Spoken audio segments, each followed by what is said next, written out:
You don't have to prove anything or overdo anything.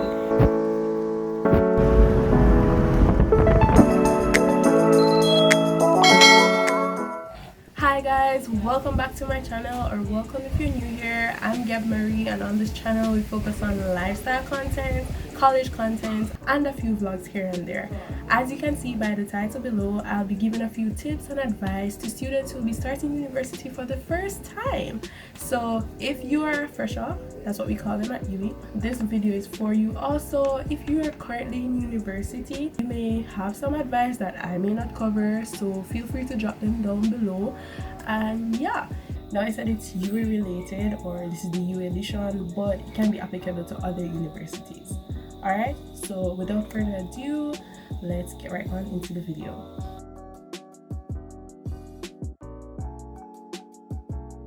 So the first thing I would advise is to make a list. Now you think you'll remember everything, especially on moving day, but I guarantee you're gonna left something. Hopefully it's nothing important. But in order to avoid this, I suggest making a list with check boxes.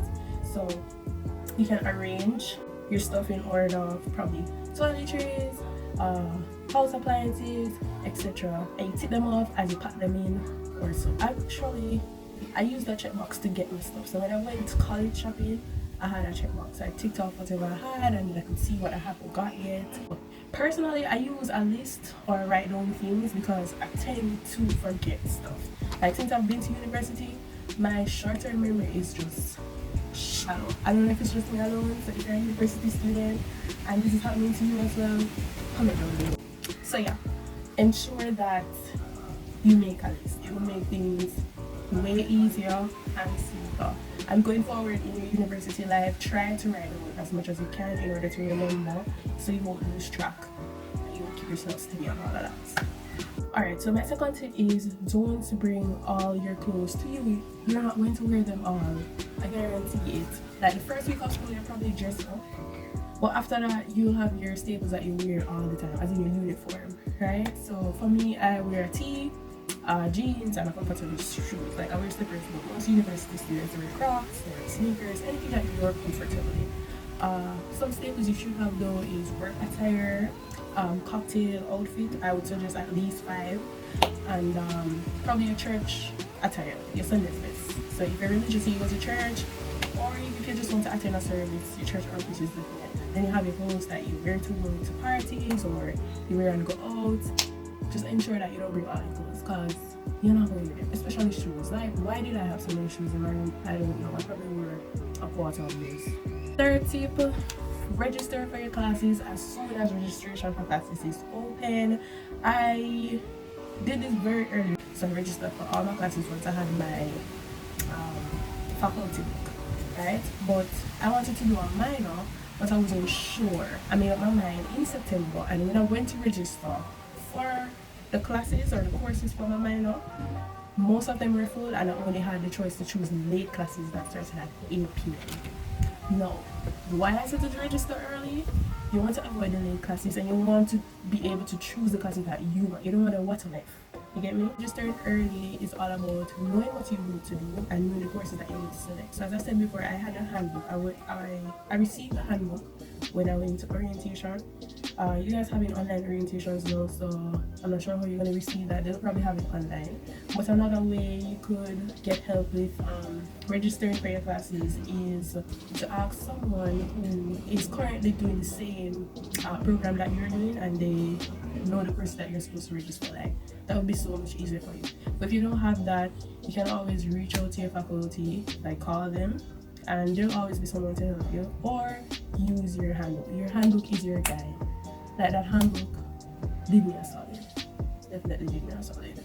Also, during orientation, when I went on campus, there were persons on my hall that assisted other students to register. So in case you still haven't registered up until that time, you'll have persons on your hall to assist you. That is if you live on hall. For orientation though, as in hall orientation, like, I don't want to spoil anything for you guys, so all I'm going to tell you is drink lots of water.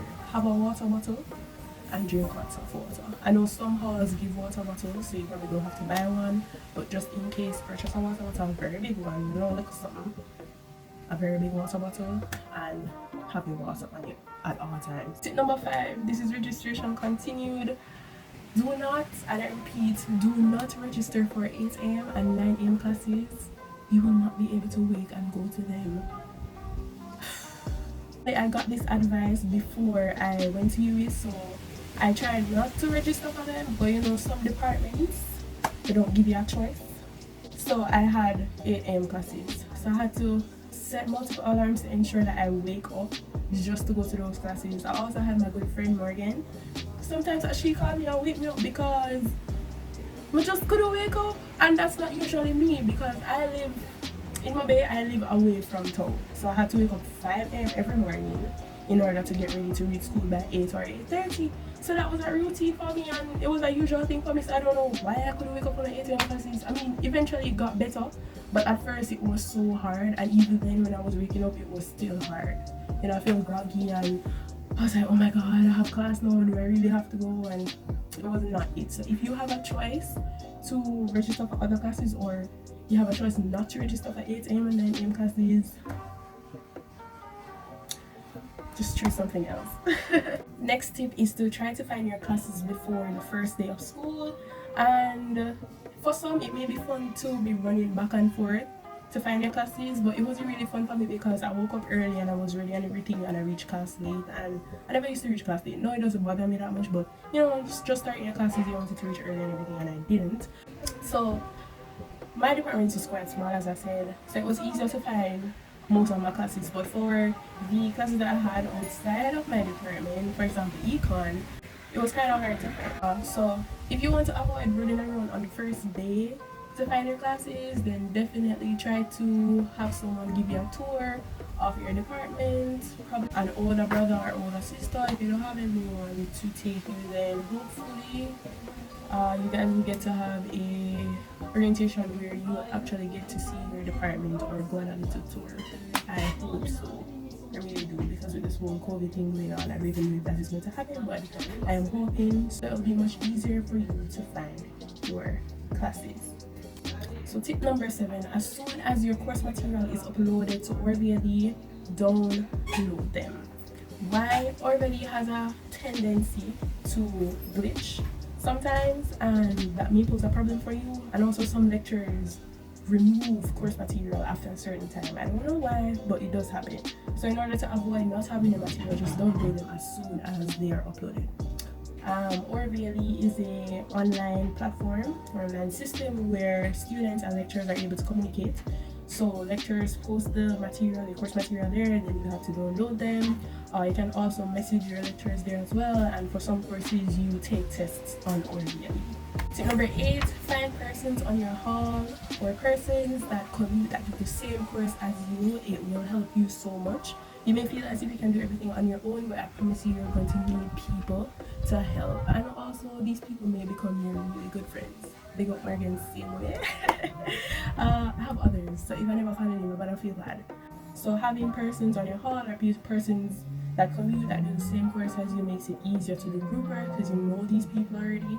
Also, if you need any assistance and you don't understand something, you know, you can always call on them because they live so close to you. Also, you may need something that you don't have and they have, and being in close proximity to you makes it much easier. Number 9, read before your classes, read after your classes, read between your classes, and do your tutorial questions. Now, reading before classes gives you an idea of what it is that the lecturer is going to speak about, and that way you're not lost in the class and you know exactly what is going on, or you have an idea of what is going on. Reading after your classes kind of just resonates or keeps the information there, because sometimes after a lecture or during a lecture, the information just goes in this area and comes out the next. So reading after really just keeps it there, and it's really fresh in your memory. Reading between classes, so as I said before, if you register for classes and you have breaks in between, it'll be really good to read between the classes. Personally, sometimes I just go back to my room and sleep, or I may watch a YouTube video and I just use that to calm down myself or to just relax myself. But other times, or most of the times, I try to read some material. Doing your tutorial questions. Listen, even if you don't know what to do, attempt them. I learned, well, I wouldn't say I learned the hard way in a sense, but I used to do my tutorial questions like in September and October, I was on about my tutorial questions, but like after mid-semester, I kind of stopped, especially in this particular course because I wasn't really sure of what I was doing. And I remember one day in that course, that one specific course, if you're my really good friend and you live on the floor, you know what I'm talking about. So I didn't attempt those questions, and it's because I genuinely didn't know what to do. I should have tried still, but I didn't. And when I went to class, the tutor asked students to come up and work them, and no one went up. And I think he asked 20 times after that, and he finally got up and he said, "I am not here to teach you, I'm here to help you." And he walked out and he left. So for that entire hour, everyone was just in the class, laughing, or some people were like, "Really, we have test next week and we don't know what we have to do." And I was just there sitting like, wow. Because I just never know what to do. But at the same time, it was better that I attempted the question and got it wrong, and then he could help. So your lecturers really are there to assist you or to help you. They're not there to teach you the basics. That's what the lecturer is there for, right? So even if you don't know what you're doing, attempt. There's YouTube to help. There are flatmates to help. And also remember, I told you to find persons that are the same course as you. They're there to help you as well, right? So ask for help if you need it. Just don't go to your tutorial without even attempting at least 2 of the questions, all right? So another tip is take your ID photo as soon as you can. This was done during orientation, that was before school started. And I got it like the first week of school, or was the second week of school, one of them. But try to get your ID as soon as possible because you need it when you're on campus, for identification purposes. And also it has your ID number, so just in case you don't remember your ID number, it's very helpful, right? And you need your ID for various things on campus, so ensure that you get it as soon as possible. Usually the first day to go and do your ID is very full, so I would advise you to go probably the 3rd or 4th day, or even the 5th day, but don't put it off until the following week. You want it as soon as possible. So next tip is to always have your essentials on you. So essentials may vary from person to person, but the staples are your laptop, your earphone or your earpods, money, your ID. Always have your ID on you. Always have your ID on you. Your charger and your water bottle. Those are the main constant essentials, right? So just ensure that you have them. So again, your laptop, your ID, your AirPods or earphone, your charger, and your water bottle. And probably a sweater if you really have classes that are extremely cold. Or a cardigan, whatever it is that keep you warm. Please don't walk around with the sheets. So I know persons that bring sheets to class, and it's not cute. I mean, they can bring a sheet to the library, it's not so bad because the library get really cold sometimes, and it's a different setting. Don't bring a sheet to class. Advice is to save. Like, I love to save, because I don't really like asking my parents for everything. I like feel independent, So try to save. Like when you reach the university, you're going to realize how quickly money finishes. Like you'll have 10K right now, and by the end of the week, you'll have $500, and you're going to be wondering, where did your money go? So in order to avoid that and always have money on you, save. If it's even to take out 1/10 of it, then I'm going to do your tax and offering to take out 1/10 for yourself as well. Put it aside every month. You put money there. Every time I get money, put down some, because you're going to always have something that you need to do. You don't want to have to call your parents every minute. You need to do something that you have something to do. Right? For example, you have an event coming up, like a little cocktail coming up. You need a new dress, or you need a new bumper, or whatever. You don't want to call your parents after them sending money 2 days ago. "Oh, mommy, I need a new outfit. You can send me $5,000. No, that's not cute. You want to have your own money so you can buy your own things, and you can spend your money whenever you go out and all of that. It would be really good if you get a part-time job while you're in university so you can have your own money. But if you don't have a part-time job, just save whenever it is that your parents send you, or whoever it is that sends you.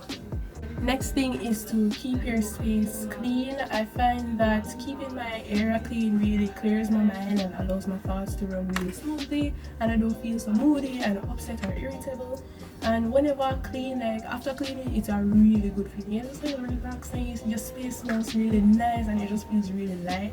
So cleaning really helps with your mental health. I know it may be hard sometimes, especially when you have a lot doing or you have a lot coming up, but try to organize your stuff, right? It really helps. Another advice is to focus or manage your time wisely. As I said, university is a lot and you can get really lost in activities that are happening, events that are happening and everything. Remember that you go to university for your degree, right? And that should always come first. Not saying that you should put just to schoolwork all the time. You need to get involved with other stuff, but just manage your time properly. How I manage my time, as I said before, is I write down stuff. So I plan my day-to-day schedules, my weekly schedules, my monthly schedules, and it really helps me to be organized and to get everything that I need to be done when I need to get them done in a timely order and neatly or as best as I can. So my last advice, and by no means least, is to make time for yourself. This is so important. University is a lot and it can take a toll on your mental health, and in order to keep yourself grounded, you really need to set aside time to really relax or to do something you really like. And taking time for yourself really comes in different forms. So it can range from a spa day or a self-care day. You can binge watch any series that you want or any series that you like. You can also make time for you and your supreme being to connect if you're spiritual. Go out with your friends, get some ice cream, just do something that makes you happy. Try to enjoy university as much as possible. Do as much as you can while focusing on your schoolwork, right? So that's all I have for today. If I missed anything, my fellow university students, just comment down below tips that you think our freshers need to know. If you have made it this far in the video, thank you so much. I really appreciate the love and support I have been receiving thus far. Remember to like, comment, share, and subscribe, and I'll see you in the next video. Bye! Bye.